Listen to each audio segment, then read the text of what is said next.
உங்கள் எல்லாரையும் Rita recipes சேனலுக்கு அன்போடு வரவேற்கிறேன்.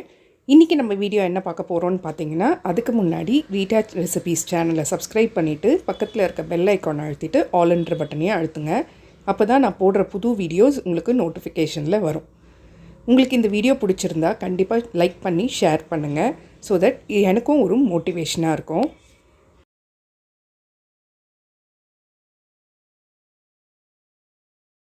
இன்றைக்கான வீடியோவில் நம்ம என்ன பார்க்க போகிறோம்னு பார்த்தீங்கன்னா, சூப்பரான அடை தோசை எப்படி செய்கிறதுன்னு பார்க்கலாம். கூட புதினா சட்னி, இதுக்கு டேஸ்ட்டாக ஒரு காம்பினேஷன் சட்னியும் பார்க்கலாம். செம்ம டேஸ்ட்டாக இருக்கும். டெய்லி நம்ம இட்லி, தோசை, பூரி, பொங்கல் இப்படி செய்யாமல் இந்த மாதிரி செஞ்சு பாருங்கள், செம்மையாக இருக்கும். குழந்தைங்களும் வித்தியாசமாக இருக்குன்ட்டு விரும்பி சாப்பிடுவாங்க. ஸோ அதுக்கு அடை தோசை எப்படி செய்கிறதுன்னு பார்க்கலாம். வாங்க ரெசிபிக்குள்ளே போகலாம். ஃபஸ்ட்டு ஒரு பாத்திரத்தில் வந்துட்டு 1 கப்பு இட்லி அரிசி சேர்த்துக்கங்க. நீங்கள் எந்த கிளாஸில் மெஷர் பண்ணுறீங்களோ அதே கிளாஸில் தான் மற்ற எல்லா பொருளையும் மெஷர் பண்ணணும். ஸோ 1 கிளாஸ் வந்துட்டு இட்லி அரிசியும், அதுக்கு அடுத்தது அரை கிளாஸ் வந்துட்டு உளுத்தம்பருப்பு, அரை கிளாஸ் தோரம்பருப்பு, அரை கிளாஸ் கடலைப்பருப்பு, அரை கிளாஸ் சிறுபருப்பு சேர்த்துக்கோங்க. சேர்த்து இதை நல்லா கழுவிட்டு தண்ணி ஊற்றி வச்சுருங்க.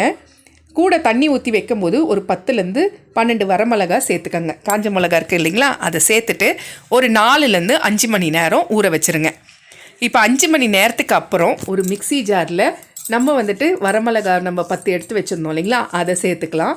கூட ஒரு 10லேருந்து 12 பல் பூண்டு பல் சேர்த்துக்கோங்க. ஒரு 5லேருந்து 6 துண்டு இஞ்சி சேர்த்துக்கோங்க.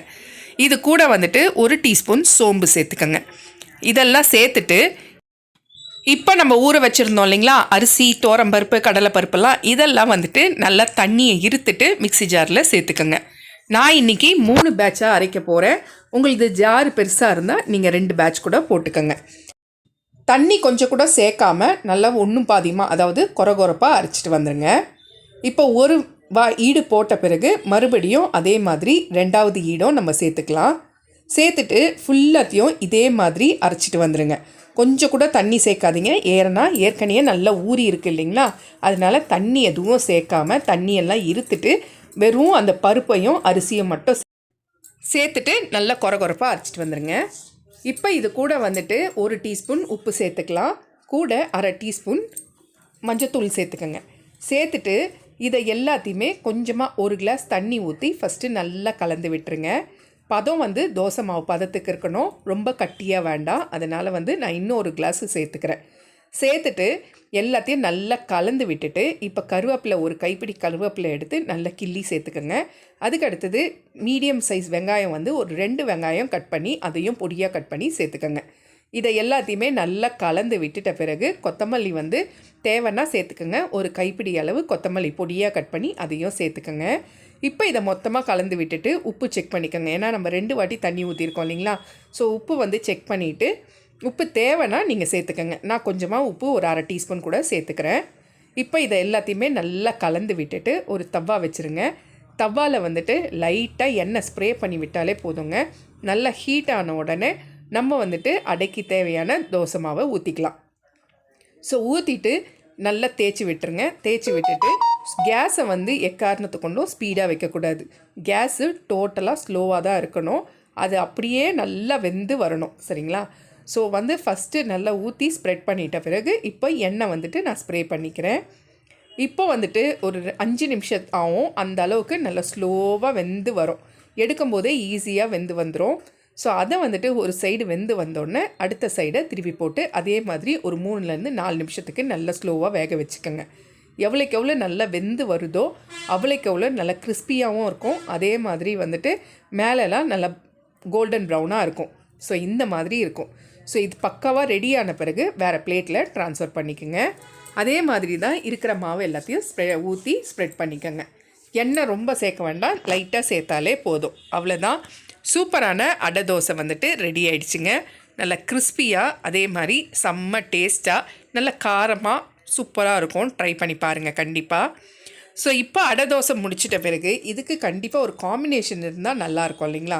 ஸோ இதுக்கு காம்பினேஷன் வந்துட்டு தேங்காய் சட்னி, அடுத்தது வந்துட்டு பூண்டு சட்னி, கார சட்னி, புதினா சட்னி, இதெல்லாம் வந்துட்டு எக்ஸலண்ட் டேஸ்ட்டாக இருக்கும். ஸோ இன்றைக்கி நான் வந்துட்டு இந்த அடை தோசைக்கு புதினா சட்னி தாங்க செய்ய போகிறேன், அதுவும் என்னோடய ஸ்டைலில். ஸோ புதினா சட்னிக்கு நான் ஃபஸ்ட்டு எடுத்துக்க போகிறது என்னதுன்னு பார்த்தீங்கன்னா, ஒரு பேன் வச்சுக்கோங்க. அதில் வந்து ஒரு 2 டீஸ்பூன் வந்து எண்ணெய் ஊற்றிக்கோங்க. நான் இன்றைக்கி தேங்காய் எண்ணெய் சேர்த்துக்கிறேன். ஸோ 2 டீஸ்பூன் எண்ணெய் ஊற்றிட்டு ஒரு கைப்பிடி அளவு உளுத்தம்பருப்பு சேர்த்துக்கங்க. திருப்பி ஒரு கைப்பிடி அளவு கடலைப்பருப்பு சேர்த்துக்கங்க. சேர்த்துட்டு இதை ரெண்டுத்தையுமே நல்லா கோல்டன் ஃப்ரை ஆகிற வரைக்கும் வதக்கி எடுத்துக்கோங்க. கோல்டன் ஃப்ரை வந்த உடனே நம்ம வந்துட்டு 2 கைப்பிடி அளவுக்கு புதினாவை கழுவி வச்சுருக்கேன், அதை சேர்த்துக்கலாம். இது கூட வந்துட்டு கொத்தமல்லி ஒரு கைப்பிடி அளவு சேர்த்துக்கிறேன். இதை சேர்த்துட்டு இது கூட மற்ற ஐட்டம்ஸ் தான் என்னென்னா ஒரு 3லேருந்து 4 பச்சை மிளகா கட் பண்ணி சேர்த்துக்கங்க. அதுக்கு அடுத்தது ஒரு 5லேருந்து 6 பல் பூண்டு சேர்த்துக்கங்க. இதை நல்லா வதக்கி எடுத்துருங்க. ஸோ இப்போ இதெல்லாத்தையும் சேர்த்துட்டு புதினாவையும் கொத்தமல்லியும் கூட பூண்டு பச்சை மிளகா எல்லாத்தையுமே நல்லா வதக்கி எடுத்துருங்க. ஸோ வதக்கி எடுத்துகிட்டு இது கூட வந்துட்டு கொஞ்சமாக புளி சேர்த்துக்கங்க. சேர்த்துட்டு அதையும் ஒரு 2 வதக்கிட்டு இப்போ இதை ஆற வச்சு வேறு பவுலில் சேர்த்துக்கங்க. ஆறிட்ட பிறகு மிக்ஸி ஜாரில் சேர்த்துட்டு அதுக்கப்புறம் கொஞ்சமாக தண்ணி ஊற்றி நல்லா அரைச்சிட்டு வந்தால் சூப்பரான புதினா சட்னி ரெடிங்க. இது கூட நம்ம கொஞ்சமாக உப்பு சேர்த்துக்கலாம். ஒரு ஈடு நல்லா அரைச்சிட்டு அதுக்கப்புறமா தண்ணி ஊற்றி மறுபடியும் அரைச்சிக்கோங்க. இந்த மாதிரி நம்ம ஃபஸ்ட்டு வந்துட்டு கடலைப்பருப்பும் உளுத்தம்பருப்பும் சேர்த்துட்டு அதை நல்லா கோல்டன் ஃப்ரை பண்ணிவிட்டு அதுக்கப்புறம் நம்ம புதினா சேர்க்கறதுனால கலர் நல்லா இந்த மாதிரி க்ரீனிஷாக இருக்குங்க, கலர் மாறாது. ஸோ இப்போ ஃபுல்லாக அரைச்சிட்டு வந்த பிறகு கொஞ்சமாக 1/2 கப்புக்கும் கொஞ்சமாக தண்ணி ஊற்றி மிக்ஸ் பண்ணி நான் சட்னியில் ஊற்றிக்கிறேன். தாளிப்புக்கு வந்துட்டு ஒரு சின்ன கடாய் வச்சு அதில் ஒரு 1/2 டீஸ்பூன் எண்ணெய் ஊற்றிட்டு ஒரு 1/2 டீஸ்பூன் கடுகு 1/2 டீஸ்பூன் உளுத்தம்பருப்பு சேர்த்துட்டு கொஞ்சமாக கருவேப்பிலை நல்லா பொரிஞ்சு வந்த உடனே அதை புதினா சட்னியில் சேர்த்துருங்க.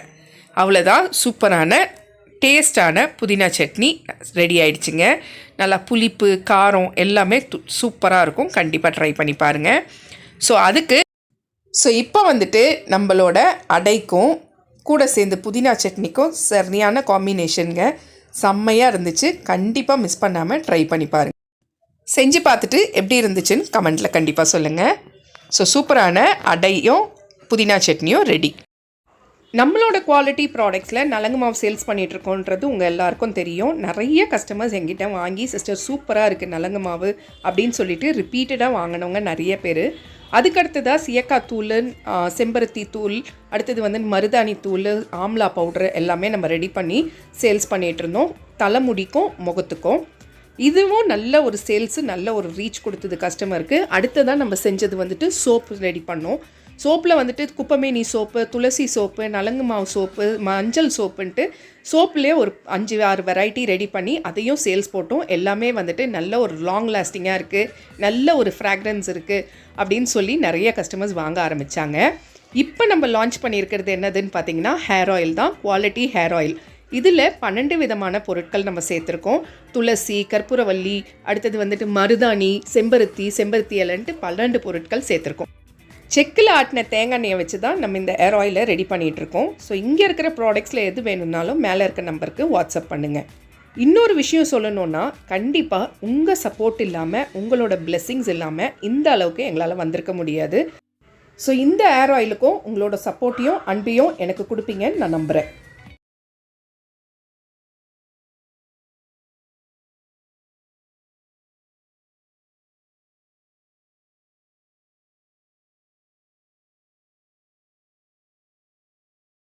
ரீட்டா ரெசிபீஸ் சேனலுக்கு சப்ஸ்கிரைப் பண்ணிவிட்டு பக்கத்தில் இருக்க பெல் ஐக்கான் அழுத்திட்டு ஆல்ன்ற பட்டனையும் அழுத்துங்க. அப்போ தான் நான் போடுற புது வீடியோஸ் உங்களுக்கு நோட்டிஃபிகேஷனில் வரும். இந்த வீடியோ உங்களுக்கு பிடிச்சிருந்தா உங்கள் ஃப்ரெண்ட்ஸ் அண்ட் ஃபேமிலி ரிலேட்டிவ்ஸ்க்கு ஷேர் பண்ணுங்கள். ஸோ தட் அது எனக்கு ஒரு மோட்டிவேஷனாக இருக்கும்.